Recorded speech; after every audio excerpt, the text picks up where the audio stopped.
शहाबुद्दीन के बाद सर्वश्रेष्ठ का अगर पुरस्कार सांसद में कोई लेगा तो लगता है जीवन यादव ही लेंगे, जिस प्रकार से इनका भाषण है और जनता हम बोले ना कि हमारा किसी से प्रतिद्वंद नहीं है, लेकिन अगर मुझे मौका मिलेगा तो मैं अलग में एग्जाम्पल बन के दिखाऊंगा और देश लेवल का एग्जाम्पल बन के दिखाऊंगा कि लोग मेरे नाम से बताइए आप लोकसभा निर्दलीय चुनाव लड़िएगा नहीं लड़िए? हमारा स्लोगन है, उस स्लोगन पे चल रहे हैं, जो जनता की चाह वही जीवन यादव। समीकरण सिवान का बिगाड़ तो नहीं देंगे चुनाव लड़के?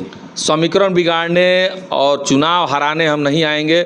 अगर जनता की इच्छा होगी तो जीवन यादव चुनाव जीतने के लिए आएंगे, ना ही हम राजनीति कभी किसी को दिखाने के लिए करते हैं, ना किसी को हराने के लिए। मिश्रा अभी सिवान जिला में और सिवान मुख्यालय जीवन यादव का जो सेवा सदन है वहाँ पे मौजूद है, और जो हमारे बगल में शख्स है यही जीवन यादव हैं। भैया सबसे पहले आपका स्वागत है। नमस्कार, धन्यवाद। आप क्या कहिएगा? पहले आपका नाम महागठबंधन से आ रहा था, अब निर्दलीय आने लगा, इसको लेके आप क्या देखिए, कहिएगा? टिकट तो हम जैसे लोगों को मिलता ही नहीं है। कारण है कि जब धोती कुर्ता वाले लोग से टिकट बचेगा तब ना हमको हाँ, हमको रेलवे का टिकट जरूर मिल जाएगा दिल्ली जाने का, लेकिन प्लेन का टिकट नहीं मिलेगा। कारण है कि प्लेन का टिकट के लिए आपको धोती पहनना बहुत ज़रूरी है। हम तो पैंट शर्ट पहनते हैं, तो कहाँ से मिलेगा?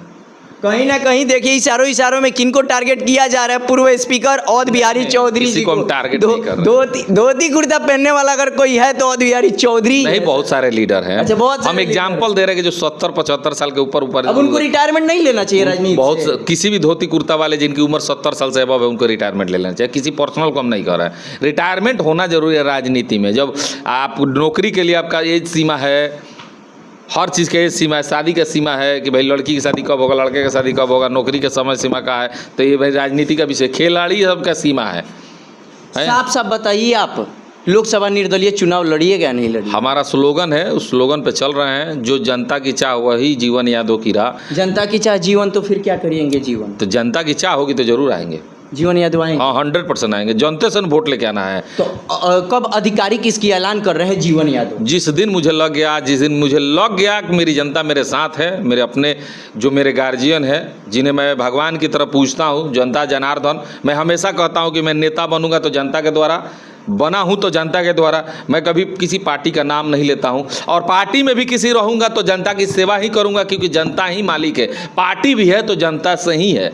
उसमें जो शीर्ष लीडर आए हैं वो भी जनता की सेवा करके या जनता के द्वारा ही आए हैं। जनता नहीं तो कुछ भी नहीं, जनता नहीं तो पॉलिटिक्स नहीं। जीवन यादव कहीं ना कहीं पावर में आते ही ये भी तो अपना मत नहीं बदल लेंगे, मन को नहीं बदल लेंगे। आज जो जनता की राग लाप रहे हैं, कहीं ना कहीं सत्ता मिलते ही ये भी जनता को वही समझेंगे जो पूर्व के प्रत्याशी या पूर्व के लोग समझ रहे हैं। ऐसे तो कहा जा सकता है, कुछ भी कहा जा सकता है। मेरे चेहरे पे तो लिखा नहीं है कि मैं आगे क्या करूंगा, लेकिन मुझे इतना लगता है कि अगर एक मौका अगर 5 साल के लिए मिलता है तो उसमें रिजल्ट तो मिल ही जाएगा कि मैं कितना कारगर हूँ। अब 5 साल के बाद मुझे, जब कोई भी सांसद अभी जीते हैं लोग, तो 5 साल के बाद टिकट कट नहीं किया, अच्छा चुनाव टिकट भी मिलता है, जीतते नहीं, हार जाते। तो इस तरह से देखा जाए तो आपको जनता की सेवा किए होते हैं। चाहे हम अगर आते हैं 5 साल के बाद जनता की सेवा नहीं करेंगे 5 साल, तो जाहिर से बात निकाल के फेंक दिया जाएगा हमको भी। तो हम उतने मूर्ख नहीं हैं। हम जानते हैं कि राजनीति करना है और लंबा राजनीति करना है तो जनता में बने रहिए, जनता की सेवा करते रहिए। जनता आपको हमेशा चुन के उस कुर्सी पर रखेगी। जितने भी पार्टियां अपनी उम्मीदवारी तय कर रही है यहाँ से, उससे जीवन यादव संतुष्ट नहीं है क्या? नहीं, देखिए, हम किसी से संतुष्ट होकर क्या करेंगे? हम उतने बड़े लीडर नहीं हैं, ना ही हमको उतना एथी है, एक्सपीरियंस है, हम नए हैं। लेकिन एक बात जरूर कहेंगे कि जुमलेबाज हम नहीं हैं, जुमलेबाजी नहीं पढ़ते हैं। जैसे नेता आ गए हैं, अब पढ़ेंगे पूरे जुमलेबाजी पढ़ रहे हैं। सिसवन ढाला, कचौरी ढाला, यूनिवर्सिटी, कारखाना, ताजमहल, एफिल टावर, लाल किला सब सिवान में बनाएंगे। सब बना देंगे। जैसे चुनाव बीत जाएगा सब गायब हो जाएंगे। पावर में थे तब कहाँ थे सर? हाँ, पावरवा में विधायक एमपी थे तो नहीं दिखता था ना। तो अभी इनको ये सब चीज यहाँ पे ना तो उस समय दिखता था एसी गाड़ी, अच्छा AC room, BMW, range rover, Patna दिखता था, दिल्ली दिखता था। तो ये सब जो देखेगा उसको, जनता में बने रहते तो आज दोबारा वोट मांगने जाने की जरूरत नहीं पड़ती। जनता अपने कार्यों पर ही वोट दे देती। मैं ये जानता हूँ कि जनता मालिक है, जनता जनार्दन मालिक है राजनीति में। अगर मुझे मौका मिलता है एक बार ना, तो सारे नेताओं को पता है कि जीवन यादव वो बरगद का पेड़ बनेगा कि जो छांव भी देगा और दूसरे को बढ़ने से रोकने का बरगद का पेड़ नहीं, छांव भी देगा और व्यवस्था भी देगा। माने बरगद एग्जाम्पल रहेगा, आम का पेड़ बनेगा, फल भी देंगे, छांव भी देंगे। बरगद का पेड़ नहीं बनने का प्रयास करेंगे। आम का पेड़ बनेगा, फल और छांव, बरगद नहीं बनेंगे। बरगद का पेड़ तो वो नेता लोग है जो किसी को बढ़ने नहीं देते हैं। सिवान में सीटिंग सांसद कविता सिंह का टिकट कट गया है और यहाँ से पूर्व माले नेता और जदयू के पूर्व विधायक और वर्तमान में अभी जदयू ज्वाइन किए हैं कल का, उसके पहले उपेंद्र कुशवाहा के पार्टी का प्रदेश अध्यक्ष थे, उनको ज्वाइन करा के नीतीश कुमार जी के द्वारा टिकट दिया जा रहा है। इस पे आप क्या कहिएगा? लगातार जो दल बदल करते हैं उनको टिकट दिया जाता है शीर्ष नेतृत्वों के द्वारा, तो इस पे उन पे कुछ नहीं कहेंगे, लेकिन उन पे एग्जाम्पल ये बनता है कि जो ऊपर शीर्ष नेताओं के आसपास रहते हैं जी, चाहे कोई भी दल हो, तो टिकट नहीं मिलता है। तो हम ये सोचते हैं कि जनता मालिक है, तो एग्जाम्पल दिखा दे कि भाई तू किसी पार्टी से आओ, कोनो पार्टी से आओ, हम चुनाव ओकरे के जिताएम जो हमार हो, आ नहीं तो सब दल के लोग आ रहे हैं टिकट लेके। तो कल अगर कोई दल से जीतता है तो फिर ये एग्जाम्पल बनेगा कि फिर जनता में मेहनत करने से अच्छा है कि किसी शीर्ष नेता के चमचाई करो और टिकट लेके आओ, चुनाव जीत के जाओ। अब जनता के हाथ में भी अपना एग्जाम्पल देना है कि हाँ जनता मजबूत है, जनता ताकतवर है, जनता ही मालिक है। जब जनता अपनी ताकत दिखाएगी तब भी जाके आगे राजनीति में कोई सेवा करने का दृढ़ संकल्प लेगा और जनता के बीच बने रहेगा 5 साल। नहीं तो 5 साल में 6 महीने लोग फिर दिखेंगे, 4.5 साल शीर्ष नेताओं के आगे पीछे घूमेंगे। इस चीज़ को बदलना है तो आप किसी ऐसे कैंडिडेट को लाइए जो आपके बीच बना रहता हो। निर्दलीय प्रत्याशी एक है प्रकाश मणि तिवारी, उनके द्वारा जीवन यादव का नाम फ्रंट पेज पे किया जा रहा है कि अगर जीवन यादव लड़ते हैं तो सिवान का सौभाग्य होगा या महाराजगंज का सौभाग्य होगा।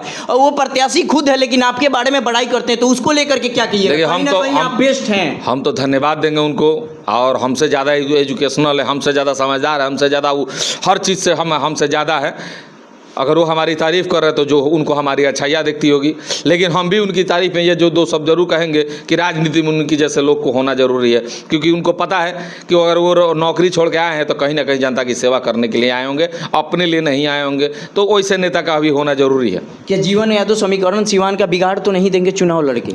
समीकरण बिगाड़ने और चुनाव हराने हम नहीं आएंगे। अगर जनता की इच्छा होगी तो जीवन यादव चुनाव जीतने के लिए आएंगे, ना ही हम राजनीति कभी किसी को दिखाने के लिए करते हैं, ना किसी को हराने के लिए करते हैं। राजनीति अगर हम करते हैं तो समाज को लेके आगे बढ़ाने का काम करने के लिए करते हैं, और नहीं तो समाज को मजबूत करने का काम करने के लिए करते हैं। ना कि हमारे किसी से द्वेष है, ना प्रतिद्वंदी है कोई। मेरा एक ही प्रतिद्वंदी है, बस करप्शन और जुमलेबाज। जनता सिवान की ग्राउंड रिपोर्ट काटने पे उनके मन में यह है कि अब की बार पार्टी लाइन से हटके हम किसी निर्दलीयों को सांसद बनाएंगे। इस बार तो उसमें हिना साहब का भी नाम आ रहा है, और आप आधिकारिक ऐलान तो नहीं कर रहे हैं लेकिन ये कह दिए हैं जनता की चाह जीवन की राह, तो कहीं ना कहीं आप चुनाव लड़िएगा, ये कन्फर्म आज हो चुका है चैनल के मेरे माध्यम से। तो इसको लेकर के आप क्या कहिए? हम तो अपने जबान से इसलिए नहीं कहेंगे कि अभी हम सोचे नहीं हैं, अभी सोच रहे हैं। जिस दिन सोच लेंगे उस दिन बता देंगे, अधिकारी घोषणा कर देंगे। लेकिन अभी हम इंतजार में हैं कि क्या हो रहा है, कौन कौन आ रहा है, क्या स्ट्रेटजी लेके आ रहा है। देखा जाए कि सबकी सोच क्या है, क्या लोग सोच रहे हैं, कैसे हम चुनाव लड़ेंगे, क्या सोच के चुनाव लड़ेंगे, कौन सा प्रोपेगेंडा लगाएंगे, स्ट्रेटजी क्या रखेंगे। जब वक्त आएगा, जनता की चाह मेरे ऊपर बहुत ज़्यादा मजबूत होकर आएगी, तो हमारा भी कुछ ना कुछ रिजल्ट आएगा। हिना मैडम के लिए क्या कहिएगा? उनके परिवार के संवेदक के रूप में आपको जाना जाता है। देखिए, हम हिना मैडम या कोई भी चुनाव लड़ने वाले, हम तो यही सबके लिए संवेदना व्यक्त करेंगे कि भाई सबको मौका मिलना चाहिए, सबको मौका मिलना चाहिए। जो नए चेहरे हो, जो नए विचारधारा के हो, जो नया कार्य करना चाहते हो, जो समाज को लेके आगे बढ़ने का काम करते हो, समाज को मजबूत करने का काम करते हो, उनको एक बार मौका मिलना चाहिए। सिवान की जनता से अपील क्या रहेगा? सिवान की जनता से हाथ जोड़कर अपील करेंगे जुमलेबाजों से, जो एफिल टावर, लाल किला और लिबर्टी ऑफ स्टैचू और बहुत सारे ऐसे किला बनाने के जो घोषणा करके चुनाव लड़ने आ रहे हैं, उनको गाँव में घुसने मत दीजिए, खदेड़ने का काम कीजिए। दोबारा टिकट लेके और बिना टिकट के आने का जो उनका औचित्य ही नहीं बनेगा। एक बार जब ऐसा आप करना शुरू कीजिएगा तो सिवान की जनता में से ही एक कोई नेता बन के आएगा जो सिवान का विकास करेगा, सिवान को मजबूत करेगा, सिवान को आगे बढ़ाने का काम करेगा। साहबुद्दीन के बाद सर्वश्रेष्ठ का अगर पुरस्कार सांसद में कोई लेगा तो लगता है जीवन यादव ही लेंगे, जिस प्रकार से इनका भाषण है और जनता। हम बोले ना कि हमारा किसी से प्रतिद्वंद नहीं है, लेकिन अगर मुझे मौका मिलेगा तो मैं अलग में एग्जाम्पल बन के दिखाऊंगा और देश लेवल का एग्जाम्पल बन के दिखाऊंगा कि लोग मेरे नाम से एग्जाम्पल लेंगे। धन्यवाद सर।